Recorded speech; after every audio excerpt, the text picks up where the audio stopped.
wabarakatuh. Alhamdulillahi rabbil alamin. Wabihi nasta'inu ala umurid dunya waddin. Asyhadu an la ilaha illallah wahdahu la syarikalah. Wa asyhadu anna Muhammadan abduhu wa rasuluh. Allahumma salli wa sallim wa barik ala nabiyyina Muhammadin wa ala alihi wa sahbihi ajmain. Hadirin dan hadirat Bapak Ibu jamaah salat maghrib rahimakumullah. Kita akan bersama melanjutkan kembali kajian fikih kitab sahih fikih sunnah kita. Dan pada kesempatan malam hari ini kita masih membahas seputar tentang sholat-sholat sunnah rawatib. Terakhir kita sampai kepada pembahasan sholat sunat rawatib qobliyah subuh. Ya, keutamaannya, fadilahnya, serta sunnah-sunnahnya. Nah, pada kesempatan malam ini kita langsung masuk sholat sunat rawatib yang kedua adalah sunnatuz zuhur. Sholat sunat rawatib zuhur. Nah, terkait dengan sholat sunat rawatib zuhur ini ada beberapa riwayat yang sampai kepada kita. Riwayat ini menunjukkan tentang kaifiyahnya, cara pelaksanaannya. Apa? Yang pertama, Bapak Ibu, cara dan jumlah rakaat yang dilakukan di saat kita menunaikan sholat sunat rawatib zuhur. Dalam kitab ini disebutkan waradat sunnatuz zuhri ala thalathati aujah. Hadis, riwayat dan cara terkait dengan pelaksanaan sholat sunat rawatib itu bisa dilakukan dengan 3 cara.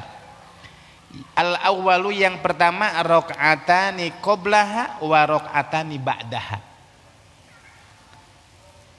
2 rakaat sebelum zuhur dan 2 rakaat setelahnya. Nah, boleh Bapak Ibu. Dan insya Allah ini sahih riwayatnya. Dari mana dalilnya? Hadis riwayat Ibnu Umar yang sudah kita bahas pada pertemuan sebelumnya. Apa? Hafidtu minan nabiyyi sallallahu alaihi wasallam asra rakaat. Aku hafal banget terkait dengan 10 rakaat sholat sunat rawatib. Apa? Rakaataini qabla zuhri wa rakaataini ba'daha. Nah, salah satu dari yang 10 itu diantaranya 2 rakaat sebelumnya dan 2 rakaat setelahnya. Cara yang kedua, dan ini boleh juga Bapak Ibu, termasuk sunnah Nabi juga. Arba'u raka'atin qablaha wa sanatani ba'daha. 4 rakaat sebelumnya dan 2 rakaat setelahnya. Jadi kalau tadi 2 rakaat sholat zuhur, 2 rakaat setelahnya. Sekarang apa? 4 rakaat. Jadi sholat sunat qobliyah zuhurnya 4 rakaat. Dan 2 rakaat setelahnya. Ba'diyahnya 2 rakaat, qobliyahnya 4 rakaat. Dari mana dalilnya? Riwayat Aisyah. Jadi kalau tadi yang meriwayatkan siapa? Ibnu Umar. Yang kedua ini, cara yang kedua ini istri Nabi sendiri yang dilihat, diketahui oleh istri Nabi Aisyah. Kata beliau, kana Nabiyyu sallallahu alaihi wasallam la yada' arba'an qabla zuhri. Rasul itu setahu saya, kata Aisyah, belum pernah meninggalkan 4 rakaat sebelum zuhur. Gitu Bapak. Yang dilihat dan diketahui oleh Aisyah. Dalam riwayat yang lain ada seorang sahabat yang bernama Abdullah bin Syakik berkata, Sa'altu Aisyah, aku bertanya kepada Aisyah tentang sholat sunat Rasulullah di waktu zuhur.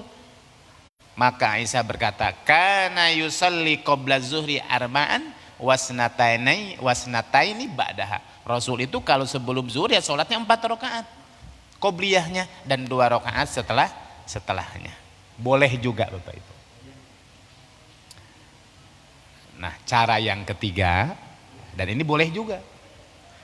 Arba'a raka'atin qablaha wa arba'u ba'daha. 4 rakaat sebelumnya dan 4 rakaat setelahnya. Jadi kalau ditambah 4 rakaat qobliyah, tambah zuhur, tambah 4 rakaat ba'diyah, jumlahnya jadi 12 rakaat.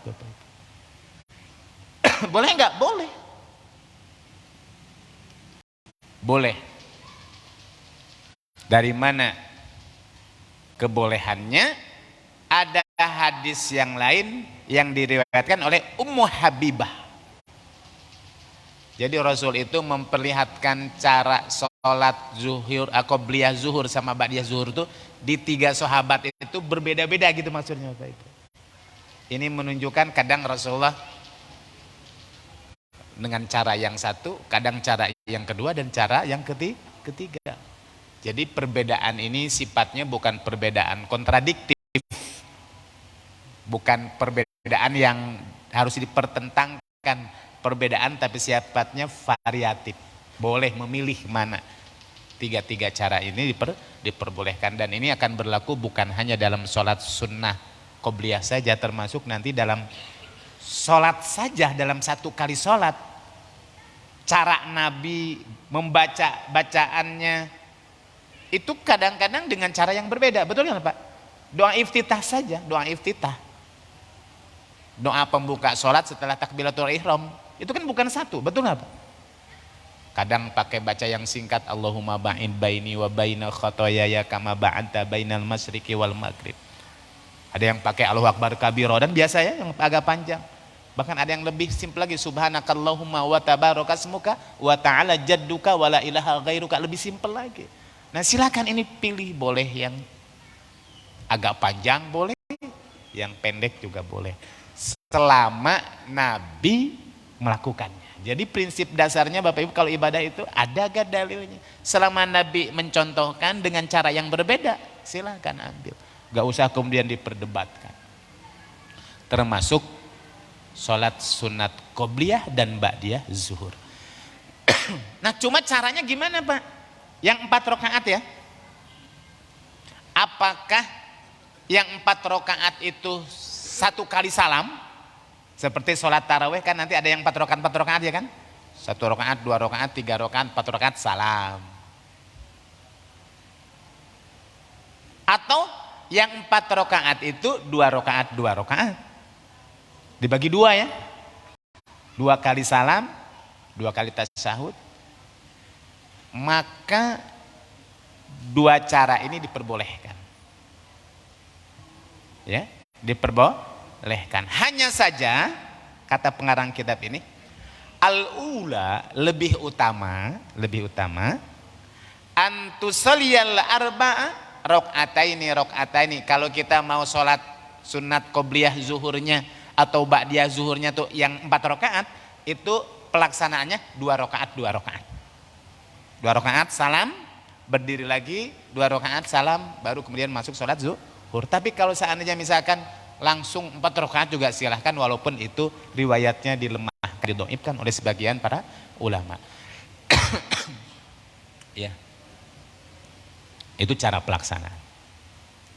Pernah Bapak Ibu melaksanakan qobliyah zuhur lebih dari 2 rakaat?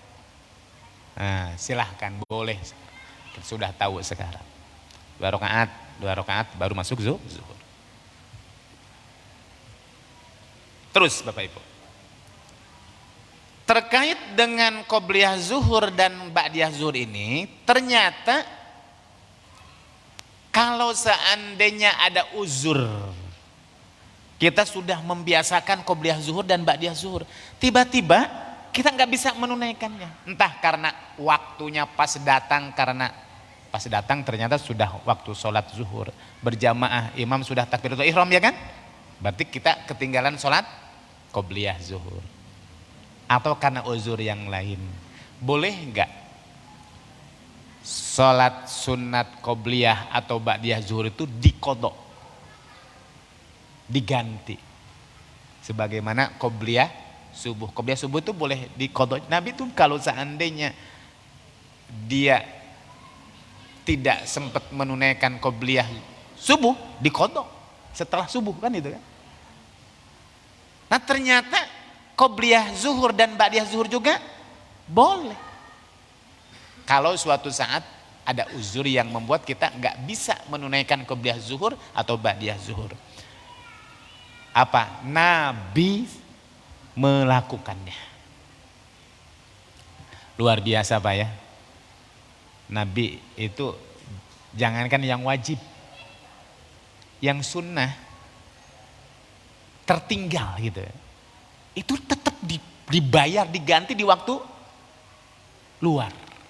Setelah keluar waktu sholat qobliyah zuhur itu Nabi ya. Kita jangankan yang sunat diqadha, yang wajib saja kadang sholatnya telat-telat gitu kan, kadang di luar waktu gitu kan. Itulah Nabi. Dari mana kita tahu? Lihat, pengarang kitab ini mengatakan man fatathu sunnata qabla zuhri, barang siapa yang terlewat menunaikan qobliyah sunnah zuhur, gak sempat menunaikannya, terlewat li uzrin. Ingat, li uzrin, karena uzur, bukan karena kesengajaan ya. Emang niatnya nggak mau sholat qobliyah zuhur, ini karena ada uzur. Uzur itu alasan yang syar'i yang memang dia tidak bisa menunaikannya. Fa innahu yaqdiha ba'daha, maka boleh dia mengqadha setelahnya, setelah sholat zuhur Pak. Kenapa? Karena Nabi pun melakukannya. Berdasarkan riwayat dari Aisyah, kata beliau, anna Nabiyya sallallahu alaihi wasallam, sesungguhnya Nabi sallallahu alaihi wasallam kana idza lam yusalli arba'an qabla zuhri, kalau beliau nggak sempat menunaikan 4 rakaat sebelum zuhur. Kan tadi disebutkan Rasul itu nggak pernah meninggalkannya kan gitu ya. Di saat meninggalkannya karena uzur, kata Aisyah apa? Shallahunna ba'daha, sholat setelahnya. Jadi double, yang qobliyah dipindahkan kepada ba'diyah. Boleh. Terus kalau ba'diyahnya gimana?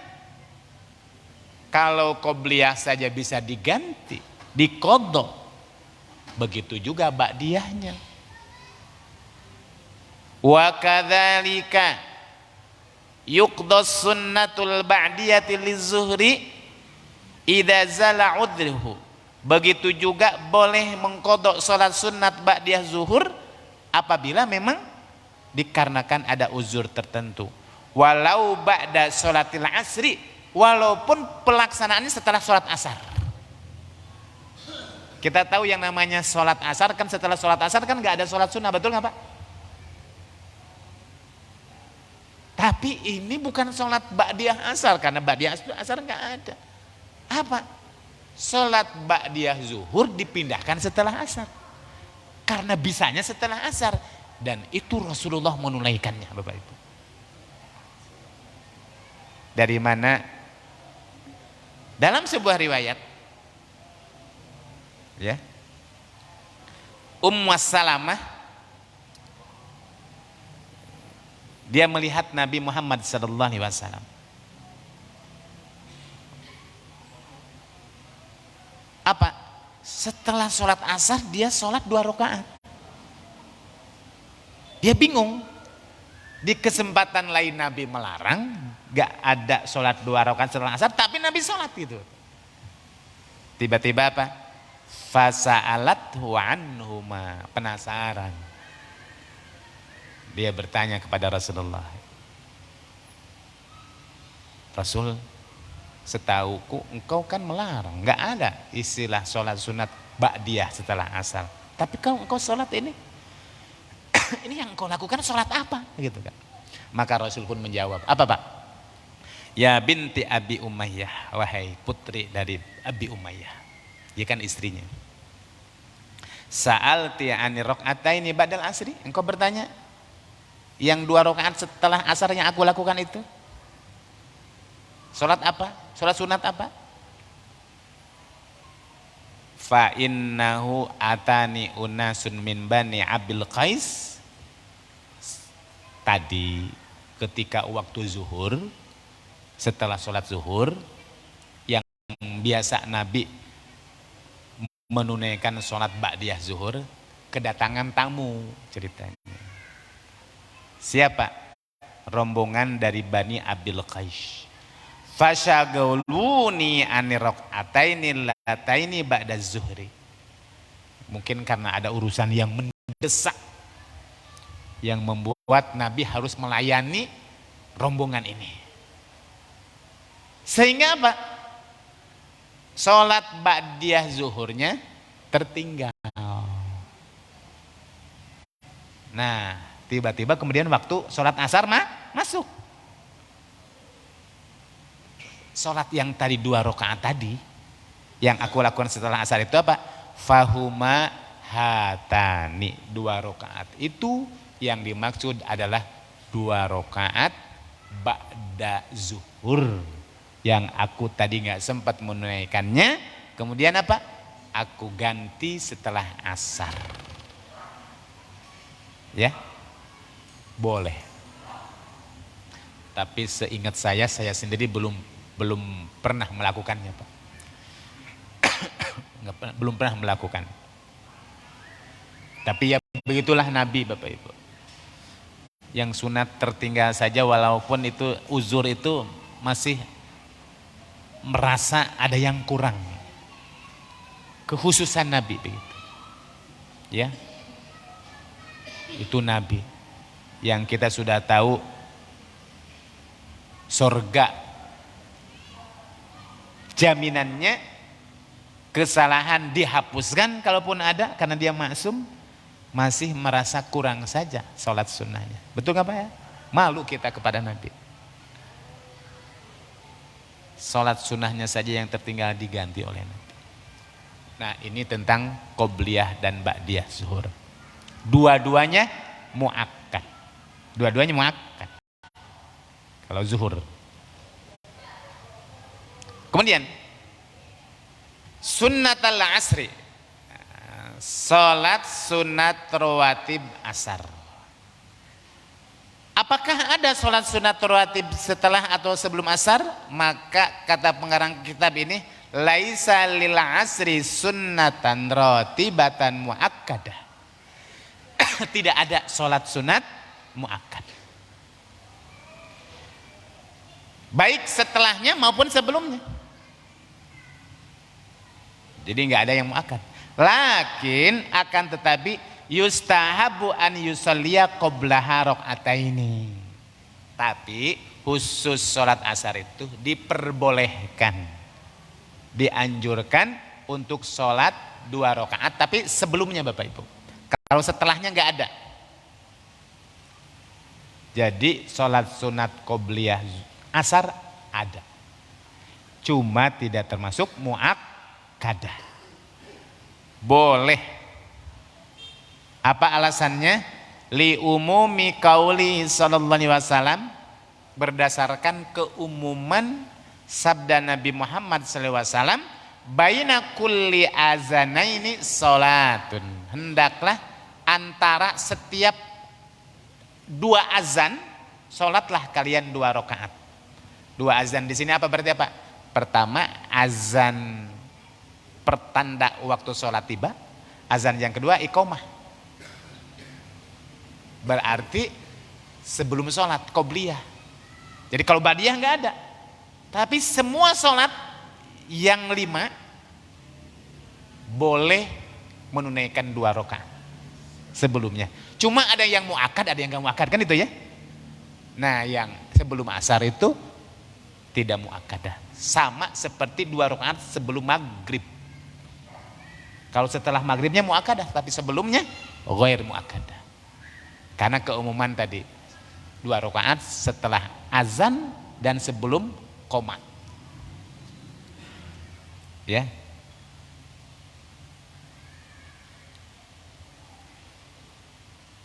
Yang selanjutnya sunnatul maghrib. Nah, yang selanjutnya sholat sunnah maghrib rawatib. Qablaha, satu sebelum sholat maghrib. Yustahabbu liman sya'a. Lihat, dianjurkan bagi yang mau. Kalimatnya ada kata-kata bagi yang berkehendak, bagi yang mau. Berarti apa? Tidak ditekankan, tidak dianjurkan, dengan sangat. Kalau mau, hati lapang, waktu ada, monggo. Kalaupun enggak apa-apa. Makanya tidak muakkad. Berapa rakaat? 2 rakaat sebelum maghrib. Berdasarkan hadis Nabi dari seorang sahabat Abdullah bin Mughaffal al-Muzanni, dia berkata, anna Nabiyya sallallahu alaihi wasallam, sesungguhnya Nabi sallallahu alaihi wasallam berkata, sallu qoblal maghrib, sallu qoblal maghrib. Sampai 3 kali. Sahabat-sahabat sholat 2 rakaat sebelum maghrib, sholat 2 rakaat sebelum maghrib. Dan di saat yang ketiga kalinya Rasulullah mengatakan itu liman sya'a, bagi yang mau. Kan itu kan? Bagi yang mau. Berarti enggak ditekankan seperti qobliyah sebelum subuh atau qobliyah sebelum zuhur. Ya, sifatnya silakan, pilihan saja. Tapi kalau setelahnya, setelah maghrib, ditekankan oleh Nabi berdasarkan hadis yang tadi. Hafalan hadis dari Ummu Habibah, yustahabbu an tusalliya raka'ataini ba'dal maghrib fil bait. Dianjurkan kalian untuk sholat 2 rakaat setelah maghrib di rumahnya, ya. Dan Nabi selalu melakukan sholat rawatib itu di rumah, Bapak. Termasuk sholat-sholat yang lain. Tapi bukan berarti di masjid nggak boleh, ya.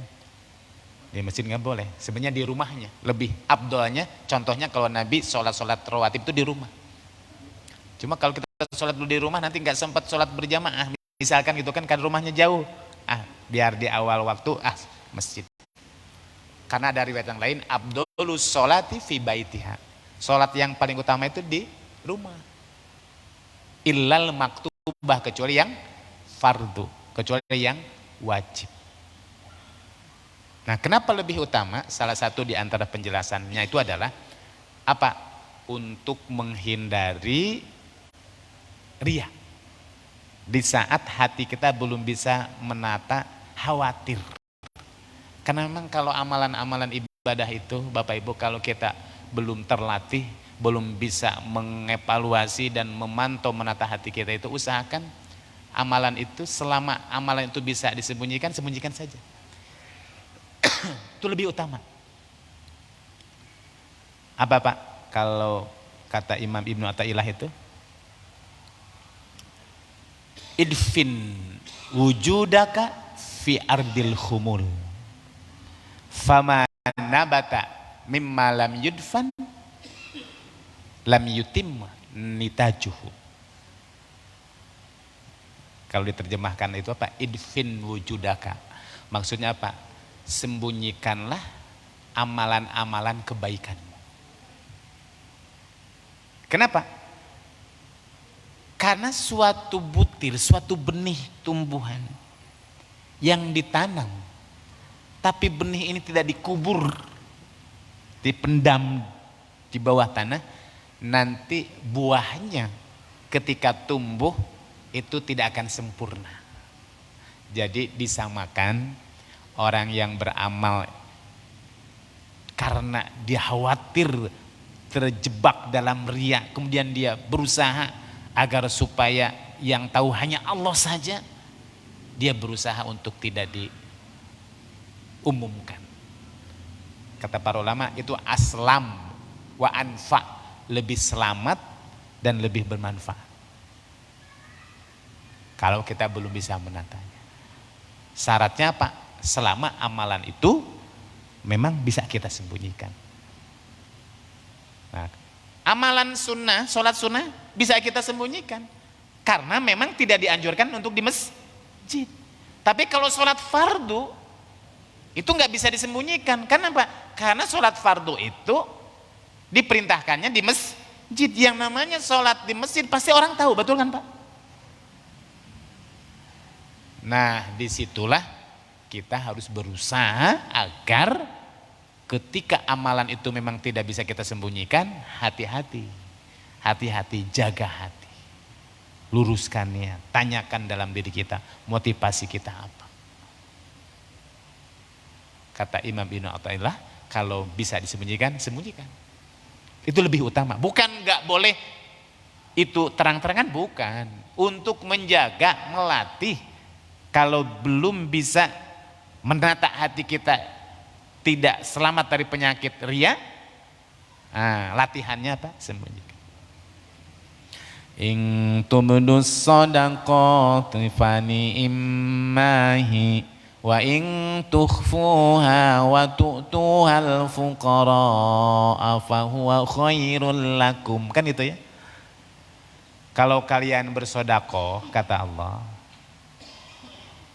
in tu'tuhal shadaqah, dengan terang-terangan, fani immahi, itu baik. Gak apa-apa. Orang lain tahu jumlah uang yang kita sedekahkan berapa, jumlahnya berapa, nggak apa-apa, itu baik. Tapi kata Allah, wa in tukhfuha wa tu'tuhal fuqara, tapi kalau engkau bisa menyembunyikannya, yang baik tadi itu lebih baik. Baik, lebih baik. Apa hikmahnya? Karena itu lebih selamat daripada penyakit riya. Gitu Bapak Ibu. Nah makanya kalau sholat sunnah itu, kenapa? Lebih utamanya di rumah untuk menjaga dari penyakit riya. Nah Nabi sholat sunnah itu di rumah. Sholat tarawih saja di masjid cuma 2 kali ya kan? Nabi itu di masjid. Selebihnya Pak di rumah. Nabi meninggal dunia, para sahabat di rumah sendiri-sendiri. Zaman Abu Bakar. Baru ada taraweh bareng-bareng lagi itu di masjid dikumpulkan itu di zaman Umar. Baru ada sholat taraweh lagi sampai sekarang. Dulu di zaman Nabi sendiri-sendiri Pak, di rumah. Ya, nanti kita bahas dalam bab sholat taraweh. Gitu Pak. Nah kembali Bapak Ibu rahimakumullah, sholat maghrib di rumah biasanya. Wal qiraatu fiha, dan bacaan yang disunnahkan selalu dicontohkan oleh Nabi ketika sholat sunat rawatib ba'diyah maghrib, gak panjang-panjang. Pertama biasa beliau baca qul ya ayyuhal kafirun wa qul huwallahu ahad, dan surat Al-Ikhlas, pendek ya. Itu kebiasaan Nabi. Kalau sholat sunat ba'diyah maghrib bacaannya Al-Kafirun sama Al-Ikhlas. Nah yang terakhir, sholat sunat rawatib adalah sholat sunat rawatib isya. Sholat sunat rawatib isya ada 2, boleh qoblaha, boleh qobliyah, dan boleh ba'diyah. Yang qobliyah termasuk goer muakkad, persis seperti sholat maghrib. Boleh nggak? Boleh. Yustahabbu liman sya'a sholat raq'ataini qoblal isya'i, dianjurkan, diperbolehkan bagi orang yang mau sholat 2 rakaat sebelum isya. Li umumin nadbi ila sholati qoblal faridah wa qad taqaddam, karena berdasarkan keumuman hadis tadi, likulli baina azaini, antara 2 kali azan, antara azan yang pertama dengan qomat sholatlah 2 rakaat. Jadi ada sholat sunat qobliyah isya, tapi tidak muakkad. Adapun ba'daha, adapun setelahnya ba'diyah isya, ya ta'akkad, muakkadah, dianjurkan, ditegaskan, ditekankan untuk kita sholat 2 rakaat berdasarkan hadis riwayat Ummu Habibah yang sudah kita bahas tadi, yang 12 rakaat. Aku hafal 12 rakaat dari Nabi Muhammad sallallahu alaihi wasallam. Nah, Bapak Ibu rahimakumullah, itulah sholat-sholat sunat rawatib. Qobliyah subuh, qobliyah zuhur, ba'diyah zuhur, qobliyah ba'diyah maghrib, ba'diyah isya yang muakkad. Yang tidak muakkad sebelum maghrib, sebelum isya, sebelum asar ada juga. Ya, silahkan. Dulu para sahabat nggak membeda-bedakan ini muakkad, ini nggak muakkad, kan itu ya. Ini hanya kesimpulan para ulama berdasarkan apa? Perintah untuk menunaikan sunnah-sunnah ini. Ada yang sifatnya Nabi mengatakan liman sya'a, bagi yang mau silahkan. Ada yang Rasul benar-benar memotivasi pada para sahabat, jangan ditinggalkan, jangan ditinggalkan. Termasuk Rasulullah tidak meninggalkan sama sekali. Bapak Ibu rahimakumullah, waktu Isya sudah tiba. Kita nanti akan lanjut pembahasan fikih kita. Kalau nggak salah mungkin kita nyambung nanti di bulan Ramadan ya Pak. Informasi kajian kita di bulan Ramadan dipindahkan nanti di waktu pagi ba'da subuh. Karena setelah Isya di bulan Ramadan kita langsung tarawih insya Allah. Tapi kita tetap harinya di hari Rabu ya. Kamis, hari Kamis pagi insya Allah. Ya, dipindahkan, kita masuk pembahasan sholat witir, sholat sunnah goir rawatib, sholat witir, sholat duha, sholat tahajud, sholat tarawih, sholat tasbih, dan sholat yang lainnya akan kita bahas. Demikian Bapak Ibu rahimakumullah yang kita bahas pada kesempatan malam hari ini, mudah-mudahan bermanfaat. Wallahul muwaffiq ila aqwamit thoriq wa nasru minallahi wa fathun qarib. Wassalamualaikum warahmatullahi wabarakatuh.